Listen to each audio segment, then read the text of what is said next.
नमस्कार, प्रणाम। सभी यूट्यूब फैमिली के गोड़ छू के गोड़ लागतानी। त दिन के दोपहर बजता मतलब 12 बजता और हम कराही मज रहल बानी। कराही हम जल्दी सब बर्तन नइखी माजत, तभी कराही हम मजतानी कि एमे भुजे के बाटे मूंगफली के दाना। तब मूंगफली के दाना भूजे के बाद जैसे कि ससुर जी बाहर से लेके आई रहनी हा तो उ भूज के देले रहनी हलो बाहर से। तो थोड़ा बहुत तनी कच्चा बाटे, ज्यादा मतलब अच्छा से भुजाइल नइखे, थोड़ा बहुत कच्चा बा। तो कहनी है हमसे जे ले जा मूंगफली भूज के कच्चापन हटा दा। तो कहनी है कि सबसे पहले हम कढ़ाई मज लेतानी। तेरे वो सब देख सकता जे हम कढ़ाई मज लेहनी और कढ़ाई खंगारत तनी। लकड़ी पे खाना बनैले रहनी है, पोती लगौले रहनी है, त मजल जरूरी रहल हटे, ठीक ना। तो कहनी है कि सब बर्तन छोड़ के सबसे पहले कलछुल ला कढ़ाई मज लेतानी। तो हम बानी अपना कल पे और मोटर तो खराब हो गईल बा, ऐसे तो कल चला के सारा काम करे के पड़ता। कल भी अच्छा पानी नइखे देत, कल भी खराब हो गईल बाटे, ठीक ना।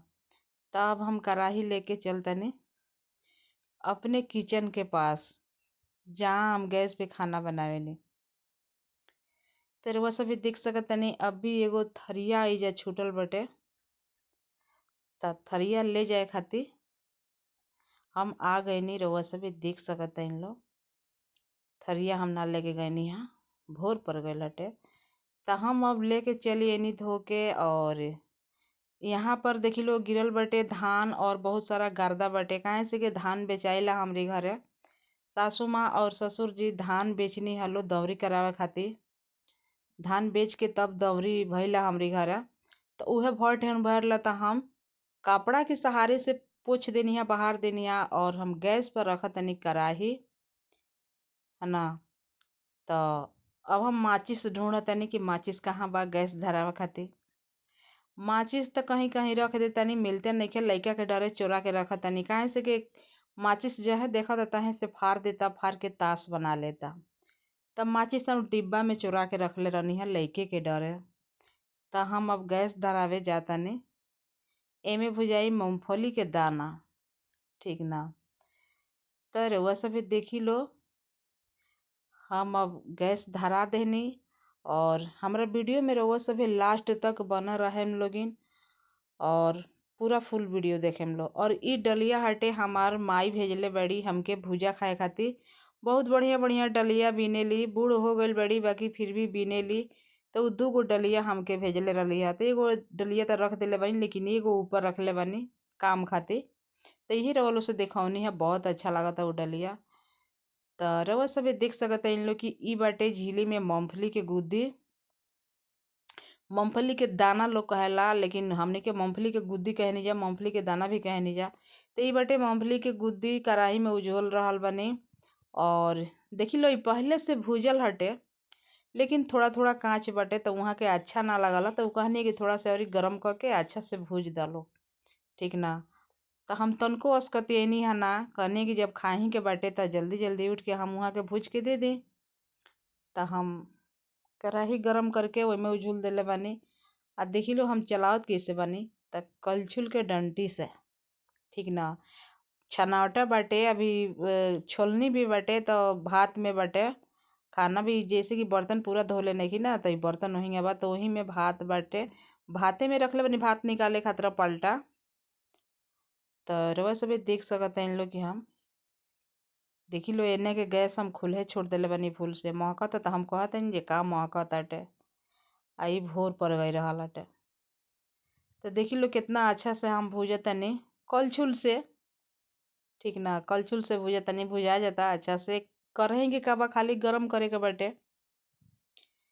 तो रउआ लोग से बार बार हम एके विनती करतनी कि रउआ सभे हमरा वीडियो में लास्ट तक बनल रहे लोगिन रउआ सभे। और हमार वीडियो अगर जे रउआ सभे देखत आनी लोगिन तो चैनल के सब्सक्राइब जरूर कर ली लो और लाइक भी कर दिलो। अच्छा लागत है तो शेयर भी मार दिलो, ठीक ना। लेकिन रउआ सभी कमेंट में बताई लो कि हमार मूंगफली के गुद्दी कैसन भुजाइल बाटे, ठीक ना। और ये गांव के ब्लॉग हटे, गांव के भोजपुरी में हम बनाई ले रहुआ सबके माल में बटे। तो देखी लो बुझाता जे हो गइल बटे, लेकिन अभी भइल नहीं के थोड़ा से और भुजाई अच्छा से तो छुलकोइया उतर जाता। तब तक ले है बिल्ली मौसी के देखी लो, या के अपन शिकार खोजतारी, चूहा खोजतारी। आजकल ऐसन बिलाई बाड़ी लो नु कि डराते नहीं खेलो बिलारी लो, ठीक ना। तो देखी शिकार के अपना खोज में बाड़ी, लेकिन ई भगिया ना यही जी रहिया ई बिलारो दाई। तो ई बिलारो दाई बैठ गई यही जा, और हाँ मूंगफली के गुद्दी भुजा गइल बटे, भुजा गइल बा। अब कढ़ाई में से निकाले के बटे। तो रउआ सबसे हम देखावत तनी, और आई लो एक दाना चीखी लो, खाई लो, खा के बताई लो कि मूंगफली के गुद्दी कैसन भुजाइल बटे, ठीक ना। तो ये हमरे ससुर जी के खाई के मन कैले रहल हटे, तो हम अपनी ससुर जी खातिर भूजा तनी। और हम अपना जाने में तो अच्छा से भूज दिले बानी, ताकि ससुर जी हमार खुश हो जाई, वहाँ के खुश हो जाए तो हमरो एकदम मन खुश हो जाई कि चला हमार भूजल तो अच्छा से पसंद पड़ गई वहाँ के।